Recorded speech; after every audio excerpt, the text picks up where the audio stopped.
So my topic for you today is the past a foreign country? That, of course, is the first line of L.P. Hartley's book, The Go-Between. The past is a foreign country, they do things differently there. But my question for you today is it? And if it is, why does popular culture always present the past as something so cosy and actually not alien at all? And if it is, finally, can we go there? Do we have a visa? Do we have the passport that we need? Historians might actually go further. They might not just say that it's a foreign country, but that it's actually an imaginary country, that it's more Narnia than France. Because, of course, the extraordinary thing about the past is that it was, and it is not. History is the study of something that doesn't exist. And sometimes it feels like the veil between us and the past is therefore great. But thankfully, there are footprints in the snow for us to follow, should we choose to go. But history in the popular media tends to be something that stresses the similarities between us and them, so that they were people who ate, people who slept, people who fell in love, who needed to wash, who hoped, who believed, who dreamed, who died, just as we will do. In fact, G.M. Trevelyan said this. He said, "The poetry of history is the quasi-miraculous fact that once on this earth, on this familiar spot of ground, walked other people, other men and women as actual as we are today, thinking their own thoughts, swayed by their own passions, but now all gone. One generation vanishing after another, gone as utterly as we ourselves shall shortly be gone, like ghosts at cockcrow."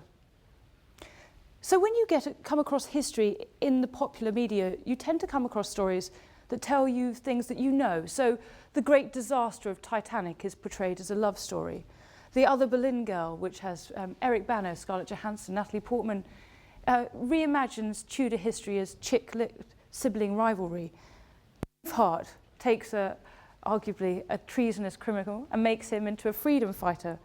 Or a film like The Duchess, which is the story about an 18th century aristocrat, had the strapline, "There were 3 in their marriage," and it came out just a year after the death of Princess Diana. And often, actually, what we hear about is a story of shared emotions with the past. I used to work at Hampton Court Palace. As part of an exhibition there on Catherine of Aragon, Henry VIII and Cardinal Wolsey, there's a doorway which has inscriptions of all of those children who died soon after birth, or were stillbirths, or miscarriages for Catherine of Aragon. And one academic we worked with said he'd always known that, but it was only when he saw it on this doorway, which happens to look a little bit like a tomb, that he really felt it. He felt that connection to the past. This is history as sympathy. This is creating connections.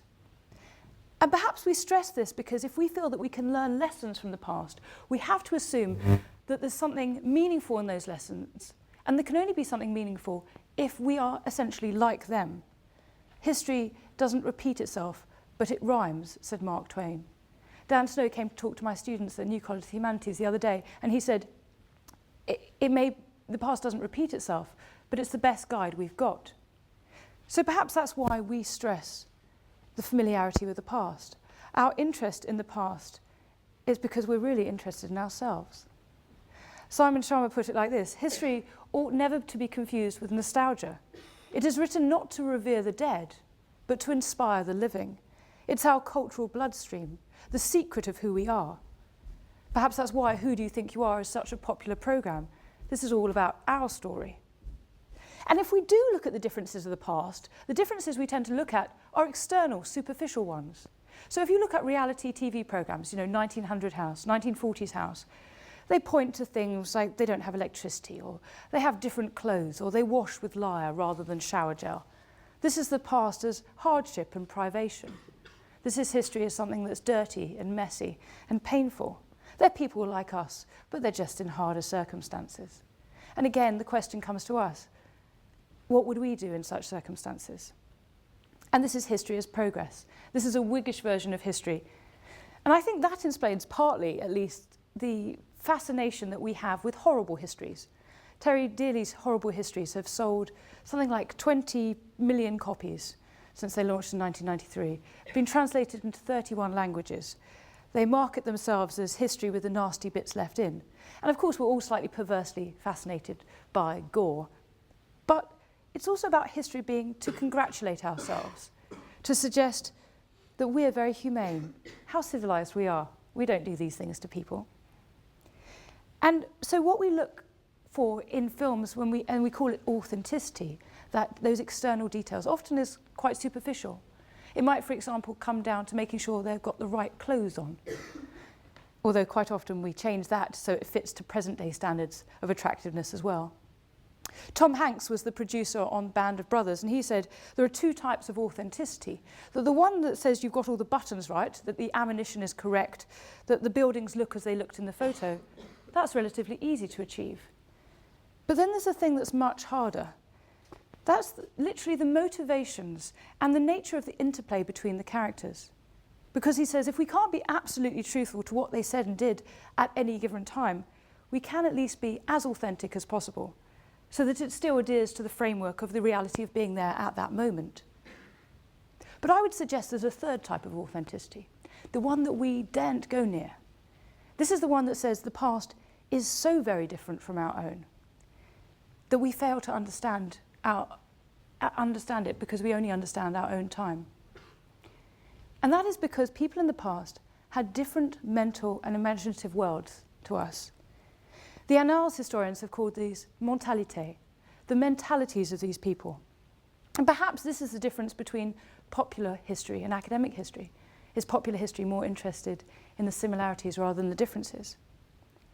You can particularly note this when you look at attitudes towards sex and religion, if you read a historical novel or you see a film. For example, Philippa Gregory's books, wonderful historical novels that transport you back to the past. But quite often the women in them tend to be essentially proto-feminists. And their attitudes towards sex tend to be, well, it's quite a good thing, let's get on with it. Which before the age of the pill, before there was any reliable contraception, isn't congruent with the age of the past. And how about religion? Rochefoucauld in the 17th century said there's always something ridiculous about the emotions of people that one has ceased to love. And if in modern Britain many people have fallen out of love with God, we shouldn't underestimate quite how intoxicating a power he had in centuries past. Make sure the things you read have that sense of reality about worldviews. This is perhaps why Hilary Mantel's books have been so popular and so prize-winning, because although she creates characters, her historical characters like Cromwell, for example, are from her own imagination, as is the novelist's prerogative, she does actually immerse herself into the world of the past. I remember being delighted when I read Wolf Hall and realising that she had identified that to call something new in the 16th century was not a compliment. We have faint echoes of this idea now. The word novelty carries something of the hostility and suspicion that the new had in an age when the traditional and the ancient were powerful things and had a powerful hold on the Tudor mind. It's only when we can begin to grasp how different the past was, how differently people thought in the past, that we can begin to comprehend some of the more bizarre behaviours and beliefs of the past. Let me give you a few examples from the period I work on. In the end of the 16th century, the beginning of the 17th century, across Europe, 40 to 50,000 people, mostly old women, were executed as witches. In the 16th century in England, beggars were whipped. In 1547, it was ordered that vagabonds, aka the homeless, should be branded on the chest with a V made with a hot iron. In 1572, a new statute suggested that they should be grievously whipped and they should be branded through the ear hole with a hot iron an inch in diameter. In 17th century Vienna, a common practice when a criminal was beheaded was for someone who was suffering from what was known as the falling sickness to rush in with a jug, scoop up the hot spurting blood, down it in one, and then sprint off. This was thought to cure epilepsy. In London, around the same time, 1665, during the Great Plague, the Chamberlain of the city ordered 200,000 cats and 40,000 dogs to be culled because it was thought they spread the plague. And women, and perhaps this is the most bizarre one of all, since the time of Aristotle through to about the 18th century, were thought to be deformed men. Their uteruses were inverted penises. They just hadn't had enough heat to push them out of their body. And of course this produced a great anxiety. Occasionally you had stories circulating of a woman or a girl leaping over a fence and then, gosh, they discovered she was a man. Her penis fell out. And of course, if it could be done like that, it could be reversed as well. There was a certain anxiety about being a man in early modern England. We have a tendency to look at the past and think they were just like us. But what was going on inside their heads was really, really different. If we're going to get any insight from those TV reality shows at all, perhaps it comes when they fall down. So in 1940's House, the War Committee, as it were, gave them rabbits to eat. And the family refused to eat them because, of course, they had the mentality of today.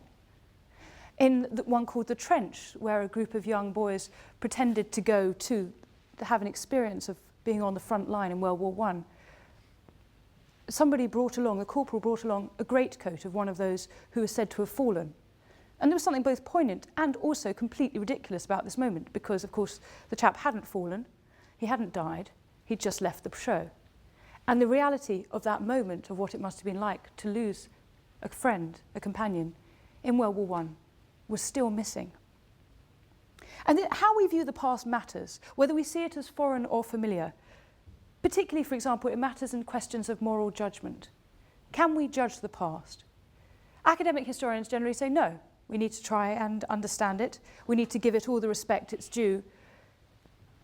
But when you think of the Holocaust, when you think of Hitler, when you think of slavery, would it not be wrong to judge?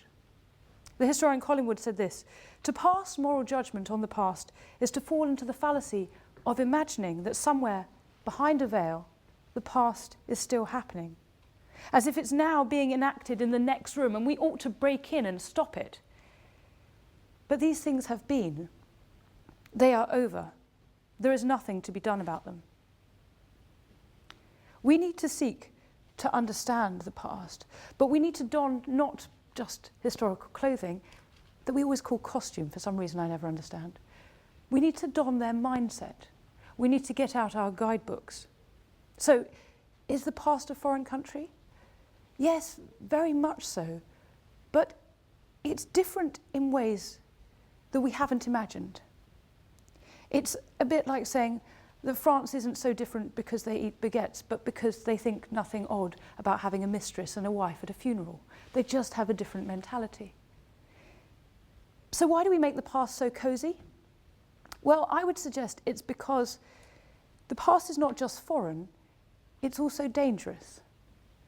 We have a sense that behind that veil there are glinting swords and bared teeth. That if we actually knew what went on in the past and what went on in their minds, we might understand a bit more about the human condition than we really want to. But I would suggest to you that if we want to get to that foreign land, we have to be, as it said in Macbeth, bold, bloody and resolute. We need to be brave. We need to step through the looking glass into the other side and not keep on gazing at our own reflections. Thank you.